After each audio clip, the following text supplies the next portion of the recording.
It's probably been a long time since the club's played a Friday night game. Yeah, we've had a couple of Thursday nights games in the last couple of years, but not a Friday night. So yeah, we're looking forward to that opportunity. We're happy to play anywhere, anytime, and you know we're hopeful that we can put a strong showing on tomorrow night.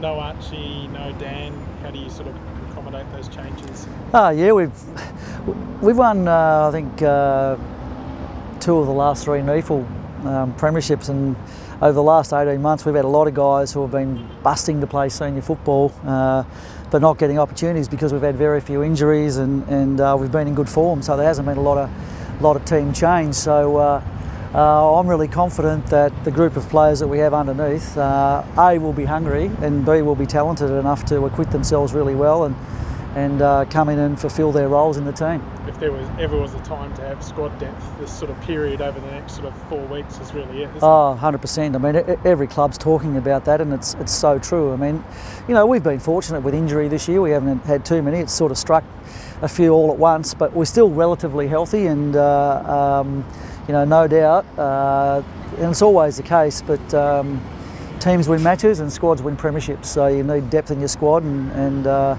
that's what we hope that we can prove that we have this weekend. Does it excite you a little bit, Chris? Obviously you don't like the injuries, but the opportunity that a few other players are going to get.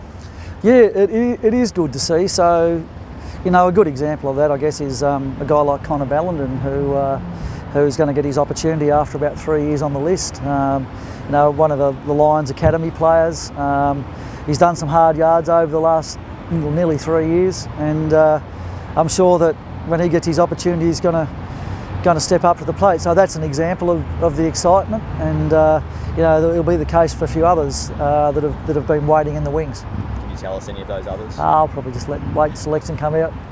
Michael, play hardball.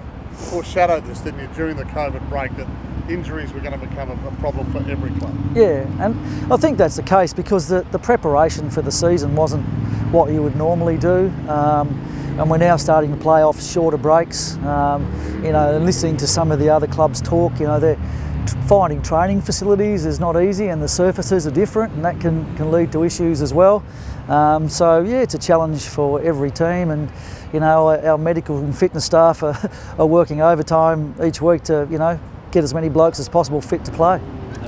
Last night I think there was another hamstring, maybe amongst a couple of injuries. I saw Charlie tweeted, there's another hamstring. Are players a bit worried about the toll, you know, that all this playing and everything is taking on them? I don't know, because we don't talk about those sorts of things. We just sort of get on with the next game. You're probably better off to ask players, but I don't hear that banter around our footy club. It might have been just Charlie making an observation and saying something. Chris, you've nearly always gone with 2 Ruckman for the last 2 years, but you don't, or 2 recognised Ruckman, sorry, you don't get that chance this weekend. Does that, how does that change your structure and how you attack that part of the ground? Well, it doesn't really change us too much, to be honest, because Connor Belland, particularly in the last 6 months, has been doing a lot of ruck practice as well as forward crafts. So he can just come in and fulfil the role that Archie was doing last week, as far as we're concerned. So what's Connor done well enough to get him his first? Oh, well, you know, a few weeks ago he kicked 4 goals against West Coast in a reserves practice game. He's been rucking and competing really well. You know, bringing the ball to ground and making second and third efforts if he hasn't been able to win it himself. So all those things that you like a big forward to do, he's been able to accomplish over the last few weeks. You use the midfield pressure to sort of get those clearances against Melbourne. I mean, is that something you're going to sort of do again? Well, yeah, that's what all the experts are saying, that we use the midfield pressure. I thought it was a combination of using our hunt and our pressure, which is always the combination that you need at stoppages, and it's what we aim to do every week. And yeah, we'll be trying to do this similar thing tomorrow night. We're coming up against a really good midfield, and they get Dylan Shield back as well. So he's a great player. So and I remember back to last year's game, they gave us a lesson in round 4 last year in that area of the ground. So our blokes are looking forward to that challenge, and we know it's going to be a tough one. Given how close the competition is on the ladder, do you think this next period where you've got so many games in a row that's going to really decide who is in that top 4 and the makeup of the top 8?